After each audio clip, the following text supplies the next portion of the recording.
ہم جو بیمار ہوتے ہیں، ہمیں کسی قسم کی جو تکلیف آتی ہے، جو ہم پر کوئی مصیبت آتی ہے نفس پر، یعنی چاہے وہ نفسیاتی تکلیف ہو، چاہے روحانی ہو، کوئی جسمانی ہو، ذہنی ہو، کسی بھی قسم کی کوئی کرب اور بے چینی اور انگزائٹی اور ڈپریشن اور کوئی بھی چیز جو انسان کے اوپر وارد ہوتا ہے، یا کسی چیز کے کھو جانے سے انسان کو جو تکلیف اور پریشانی آتی ہے، یا اپنے کسی پیارے کے اوپر جو دکھ تکلیف آتا ہے اس کی وجہ سے جو تکلیف لاحق ہوتی ہے، یا پھر یہ کہ انسان کہیں سے گر جاتا ہے، یا کوئی چوٹ لگ جاتی ہے، یا پھسل جاتا ہے، یا کسی وبا کا شکار ہو جاتا ہے، یا انسان کے جسم میں کسی قسم کا کوئی اضطراب، حتیٰ کہ کوئی خارش ہوتی ہے، یا پھر کسی طرح کی کوئی چبھن سی ہو جاتی ہے، یا کوئی پین شروع ہو جاتی ہے، کوئی بھی چیز جو ہمارے جسم میں ہوتی ہے یہ اللہ کے علم میں ہوتی ہے اور اللہ کے اذن سے ہوتی ہے، اور اللہ تعالیٰ کی کتاب میں یہ بھی لکھا ہوا ہے کہ کس انسان کو کس وقت کیا لاحق ہوگا، اور پھر اللہ تعالیٰ کو یہ بھی پتا ہے کہ وہ اس وقت کس طرح ریئیکٹ کرے گا، اور یہ جو ریئیکشن ہو جاتا ہے پھر یہ ہمارے اعمال نامے میں لکھ لیا جاتا ہے، اور پھر اس کے مطابق ہمیں جو بھی بدلہ ہوگا وہ دیا جائے گا۔ اور یہ سب کچھ کیوں ہوتا ہے؟ آزمائش کے لیے، امتحان کے لیے کہ انسان کرتا کیا ہے۔ یعنی اگر آپ کسی بھی چیز کو آبزرو کریں، بعض اوقات ہوتا ہے نا کہ کسی پیٹ کو آپ دیکھتے ہیں یا کوئی کیڑا مکوڑا دیکھتے ہیں تو آپ آبزرویشن شروع کر دیتے ہیں کہ اچھا میں اس کی طرف یہ چیز پھینکتی ہوں یا میں اس کو چھیڑتی ہوں تو یہ کرتا کیا ہے، تو پھر آپ کہتے ہیں یہ ادھر جائے گا، یہ یوں کرے گا، یوں کرے گا، تو آپ اس کو دیکھ دیکھ کے ایک طرح سے بعض اوقات انجوائے کر رہے ہوتے ہیں۔ تو ہم سب اسی طرح کیڑے مکوڑوں کی طرح زمین پر جو بھی اچھے برے ایکشن کر رہے ہیں نا وہ اللہ سبحانہ وتعالیٰ کی نظر میں ہے۔ کسی ہمارے ایکشن پہ اللہ تعالیٰ خوش ہوتے ہیں اور کسی ہمارے ایکشن پہ اللہ تعالیٰ ناراض ہوتے ہیں، لیکن بہرحال وہ سب کچھ اس کے علم میں کچھ بھی چھپا ہوا نہیں۔ اور پھر اللہ تعالیٰ نے ہمارے اوپر فرشتے بھی مقرر کر رکھے ہیں، ان کل نفس لما علیہا حافظ، کوئی جان ایسی نہیں جس پر ایک نگران نہیں کھڑا، وہ دیکھ رہا ہے کہ یہ کرتا کیا ہے انسان، اور پھر کرامن کاتبین لکھے چلے جا رہے ہیں اچھا برا جو بھی ہم کرتے ہیں۔ تو یہاں پر فرمایا الا فی کتاب من قبل ان نبرأها، وہ ایک کتاب میں لکھا ہوا ہے اس سے پہلے کہ ہم اس کو پیدا کریں۔ ہاں کا مطلب مصیبت ہے، یعنی نبرأها اس تکلیف کو پیدا کریں۔ اور ایک قول یہ ہے کہ یہ زمین کی طرف جا رہی ہے بات، یا نفس کی طرف، کہ زمین کو پیدا کرنے سے پہلے یا اس انسانی جان کو پیدا کرنے سے پہلے۔ یعنی قرآن مجید کی یہ بلاغت ہے اور ایک خوبصورتی ہے کہ اس کے اندر اتنی وسعت آ جاتی ہے، ایک ہی ضمیر ہے اور اس میں انسان کی سوچ کی جہت کھلتی ہے کہ ہاں کی ضمیر نفس کی طرف لوٹ رہی ہے، ہاں کی ضمیر ارض، یہ سب مؤنث ہے، اور ہاں کی ضمیر مصیبت کی طرف جا رہی ہے۔ یعنی اس سے پہلے کہ مصیبت آئے، اس سے پہلے کہ زمین پیدا ہو، اس سے پہلے کہ انسان پیدا ہو، یہ سب کچھ لکھا ہوا ہے۔ یعنی خیر و شر سب کچھ لوح محفوظ میں محفوظ ہے، اور یہ تقدیر جو ہے یہ اللہ کا ازلی علم ہے، اور اللہ تعالیٰ نے ہر چیز کا علم کے اعتبار سے احاطہ کر رکھا ہے، کوئی چیز بھی اللہ کے علم سے باہر نہیں۔ وَأَنَّ اللَّهَ قَدْ أَحَاطَ بِكُلِّ شَيْءٍ عِلْمًا۔ اب آپ جب بیمار ہوتے ہیں، پریشان ہوتے ہیں، تو آپ اللہ تعالیٰ سے اپنی حالت کا واسطہ دے کے بھی دعا کر سکتے ہیں کہ یا اللہ تجھے تو پہلے سے ہی پتا ہے کہ میرے اوپر کیا آنا ہے، اور تجھے تو پہلے سے ہی پتا ہے کہ میں کتنی کمزور ہوں، اور تو میرے حال کو جانتا ہے، اور تو میری تکلیف کو جانتا ہے، تو مجھ پہ رحم فرما۔ یعنی اللہ تعالیٰ سے انسان اس طریقے سے بھی دعا کر سکتا ہے، یعنی اللہ تعالیٰ کی صفت علم کا واسطہ دے کر، کیونکہ قرآن مجید میں آتا ہے وَلِلَّهِ الْأَسْمَاءُ الْحُسْنَىٰ فَادْعُوهُ بِهَا، تو ہمیں اللہ تعالیٰ کی اسماء و صفات کا واسطہ اور وسیلہ دے کر بھی اللہ تعالیٰ سے دعا کرنی چاہیے، جیسے انی مسنی الضر وانت ارحم الراحمین۔ بس اللہ تعالیٰ کی رحمت کی بات کر دی، اللہ تعالیٰ کی اس صفت کی بات کر دی کہ آپ تو بہت زیادہ رحم فرمانے والے ہیں۔ یعنی مطلب کیا ہے، اگر کسی کو کہا جائے آپ تو بہت سخی ہیں تو اس کا کیا مطلب ہے کہنے کا؟ یہ تعریف کوئی کیوں کر رہا ہے کسی کی؟ تاکہ وہ اپنی سخاوت کا اظہار کرے۔ تو اسی طرح اللہ تعالیٰ کی صفت رحمت کا جب ذکر کرتے ہیں تو اس کا مطلب یہ ہے کہ آپ تو اس کے مالک ہیں اور آپ کر سکتے ہیں۔ تو یہ چیز اگر انسان اللہ تعالیٰ کے بارے میں سوچے کہ ہر چیز کو جانتا ہے، ہر چیز کو، وَأَنْتَ عَلَّامُ الْغُیُوبِ، میں نہیں جانتا تو جانتا، اور تو علام الغیوب ہے۔ قیامت تک جو کچھ ہونے والا ہے، جب سے پیدا ہوا جب تک ختم ہوگا، سب کچھ اس کے علم ہے۔ وَكُلَّ شَيْءٍ أَحْصَيْنَاهُ فِي إِمَامٍ مُبِينٍ، ایک واضح کتاب میں، ایک کھلے رجسٹر میں ریکارڈ رکھا ہوا ہے۔ اور حدیث سے پتہ چلتا ہے کہ آسمان و زمین کی تخلیق سے 50,000 سال پہلے مخلوقات کی تقدیر لکھی گئی۔ اب آپ سوچئے، جب آپ تقدیر پر ایمان لاتے ہیں، اور تقدیر پر ایمان لانا ضروری ہے، نبی صلی اللہ علیہ وسلم نے فرمایا ہر چیز کی ایک حقیقت ہوتی ہے، اور کوئی شخص اس وقت تک ایمان کی حقیقت کو نہیں پہنچ سکتا جب تک اسے یقین نہ ہو جائے کہ اسے جو چیز پہنچی ہے وہ اس سے خطا نہیں ہو سکتی تھی، اور جو چیز خطا ہو گئی ہے اس سے وہ اسے پہنچ نہیں سکتی تھی۔ اب یہ جو ہمارا ایمان ہے، اس کی بنا پر اگر آپ کو کوئی تکلیف آ جاتی ہے، کوئی بیماری آ جاتی ہے، کوئی چیز چھو جاتی ہے، لگ جاتی ہے، ٹکرا جاتی ہے، کچھ ہو جاتا ہے، تو بجائے غصے میں آنے کے، فرسٹریشن کا شکار ہونے کے، آپ کے چہرے پہ اسمائل بھی آ سکتی. یہ تو ہونا تھا، یہ لکھا ہوا ہے، یہ اپنے وقت پہ پہنچ گیا مجھ تک، اب اللہ ہی اس کو دور کرنے والا ہے. جس کے اذن سے یہ تکلیف آئی ہے اسی کے اذن سے شفا ہوگی. جس کے اذن سے یہ مشکل میں مبتلا ہوں وہی اس کو ان یمسسک اللہ بضر فلا کاشف لہ الا ہو، اگر تمہیں کوئی تکلیف پہنچ جاتی ہے تو اس کو اللہ کے سوا کوئی بھی دور نہیں کر سکتا. فلا کاشف لہ الا ہو،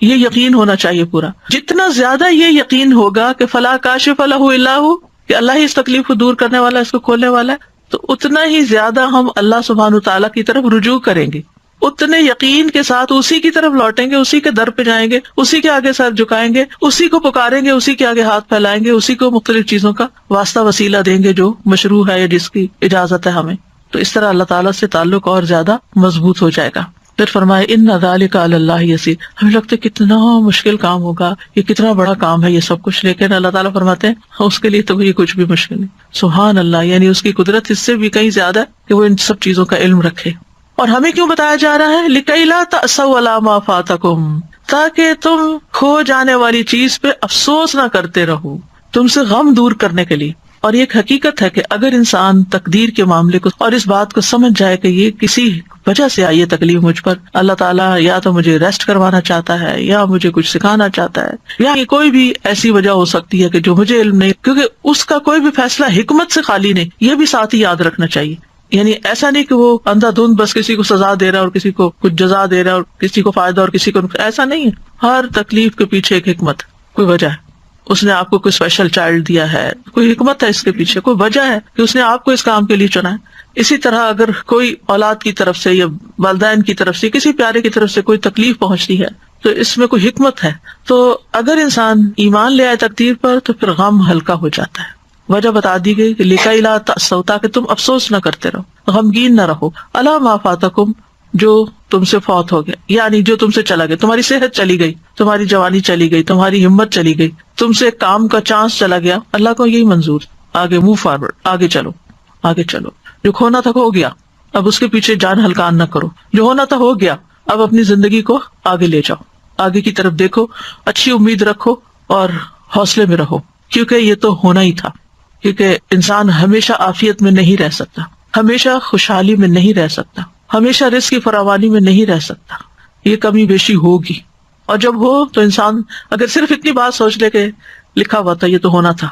مکتوب لکھا ہوا تھا، اور اللہ نے کیوں لکھا، پھر انسان اللہ سے بحث نہیں کرتا، اللہ کے علم اور اللہ کی قدرت کو چیلنج نہیں کرتا، بلکہ اللہ کے بارے میں اچھا گمان رکھتا ہے. آپ دیکھیں کہ اللہ سبحانہ تعالیٰ پر اعتراض کرنا کس کا کام تھا؟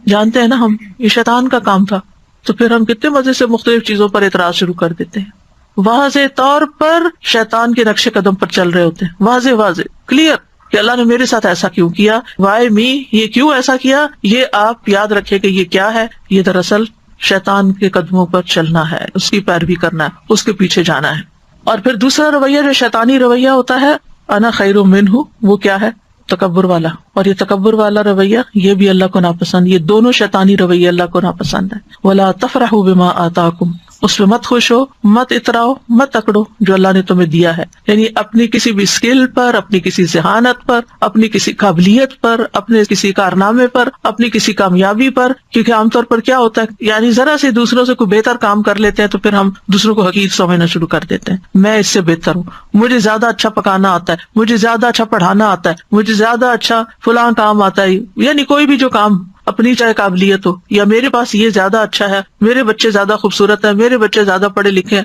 میرا گھر زیادہ اچھا ہے، میرا یہ، یعنی انسان کو جتنی بھی نعمتیں ملی ہیں پھر انسان ان پر اترائے نہیں، فخر نہیں کرے. اور اترانا کیا ہوتا ہے اور تکبر کیا ہوتا ہے؟ دوسروں کو حقیر سمجھنا. اپنی خوشی کا اظہار منع نہیں ہے کہ اللہ کا شکر ہے اللہ نے دیا. اگر اللہ نے دیا، اچھا لباس آپ نے پہنا ہے، اچھا گھر بنایا ہے آپ نے، اچھی گاڑی خریدی ہے آپ نے، کوئی حرج نہیں. کل بھی ہم نے حدیث پڑھی تھی کہ ایک نیک انسان کے لیے مال جو ہے وہ نقصان دہ نہیں ہے، کیونکہ وہ ہر چیز پر اللہ کا شکر ادا کرتا رہے گا اور ان نعمتوں میں دوسروں کو شریک کرتا رہے گا، ان نعمتوں کو پا کر خیر اور بھلائی کے کام کرے گا. انسان یاد رکھے کہ اس دنیا میں انسان کو نعمتیں بھی ملیں گی اور تکلیف بھی آئے گی، لیکن ہر حال میں مطلوب اور مقصود کیا ہے کہ انسان اللہ کا بندہ بن کر رہے.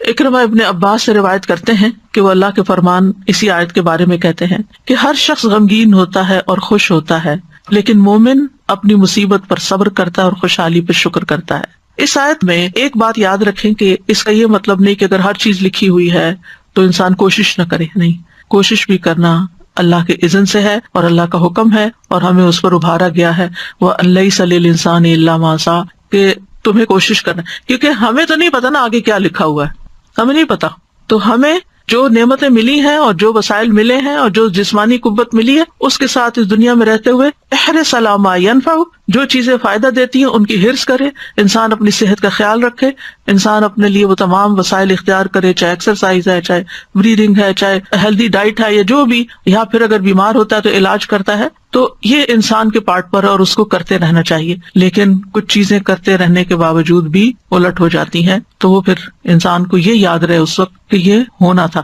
کیونکہ انسان اس وقت زیادہ پشیمانی کا شکار ہوتا ہے، میں تو اتنی زیادہ کیئرفل ہوں اپنے ڈائٹ کے بارے میں نے تو کبھی شوگر استعمال نہیں کی تھی، یہ مجھے یہ بیماری کہاں سے آ گئی، اور یہ نہیں، یہ لکھا تھا، اس کی حکمت اللہ کو پتا ہے کہ اس نے آپ کو یہ بیماری کیوں بھیجی اور اس کے ذریعے آپ کو کیا سکھانا تھا، یا اس کے ذریعے آپ کے کتنے درجات بلند کرنے تھے، تو یہ اللہ تعالیٰ کو پتا ہے۔ ہمیں کیا کرنا ہے، احتیاط بھی برتنی ہے بیماری سے بچنے کے لیے، اور اگر آ جائے تو علاج بھی کرنا ہے، اسباب اختیار کرنے ہیں، لیکن اس سارے آزمائش کے عرصے میں اللہ سے راضی رہنا ہے۔ واللہ لا يحب كل مختال فخور، اللہ تعالیٰ کسی ایسے بندے کو پسند نہیں کرتا جو اپنے عمل میں غرور کرے اور اپنے قول میں فخریہ زبان استعمال کرے، فخر کرے، یعنی عمل میں ایسا لباس پہنے جو گھسیٹ گھسیٹ کے چلے یا ایسی چال چلے، اور پھر یہ کہ باتوں میں ایسی ایسی باتیں کرے کہ جو دوسروں کو ہرٹ کرنے والی ہوں اور شیخی بگاڑنے والی ہوں۔ تو بے صبرا کرنے والا غم اور سرکش کرنے والی خوشی جو ہے، ان دونوں کی ممانعت کی گئی ہے۔ ابو بکر صدیق رضی اللہ عنہ کے پاس جب زیادہ مال لایا گیا، آپ کو معلوم ہے کہ نبی صلی اللہ علیہ وسلم کے زمانے میں فتوحات کا سلسلہ شروع ہو گیا تھا،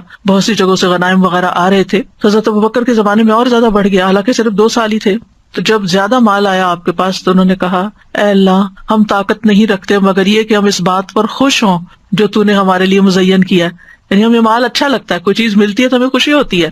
تو اب یہ ہے کہ کیا وہ بری چیز تھی، یعنی جس کا وہ ذکر کرے، نہیں، وہ اس بات کا ذکر کرے کہ اللہ یہ ہمارے اندر آپ نے رکھ دیا ہے کہ زین للناس حب الشہوات من النساء والبنین والقناطیر المقنطرة، یہ مال کی محبت ہمارے اندر رکھ دی گئی اور ہمیں اس سے خوشی بھی ہوتی ہے۔ تو مطلب یہ ہے کہ اس سے مراد وہ خوشی ہے، اس طرح خوش ہونا منع ہے کہ جو انسان کو تکبر اور سرکشی کی طرف لے جائے، ورنہ مال کے ملنے پر، نعمت کے ملنے پر، اپنی پسند کی چیز ملنے پر انسان کو کبھی بھی غمگین نہیں ہونا چاہیے بلکہ خوش ہونا چاہیے، اور یہ خوشی کرنا کوئی بری بات نہیں ہے، یعنی خوشی کے موقع پر خوش ہونا اس میں کوئی برائی نہیں ہے، کیونکہ کچھ لوگ ایسے ہوتے ہیں ہر وقت بس ایک ایسی حالت میں رہتے ہیں کہ نہ کسی خوشی کے موقع پہ خوش ہوتے ہیں نہ کسی غم کے موقع پہ غمگین ہوتے ہیں، ہم نیک پارسا نہیں، اگر خوشی کی کوئی چیز ہے، کوئی نعمت ملی، خوشی کا اظہار کرے، فاما بنعمت ربک فحدث، بس لمٹ کے اندر، اس سے اوپر نہیں جانا کہ تکبر یا شیخی بگاڑنا شروع ہو جائے یا آپ دوسروں کو نیچا کرنا شروع کر دیں، یہ نہیں ہونا چاہیے۔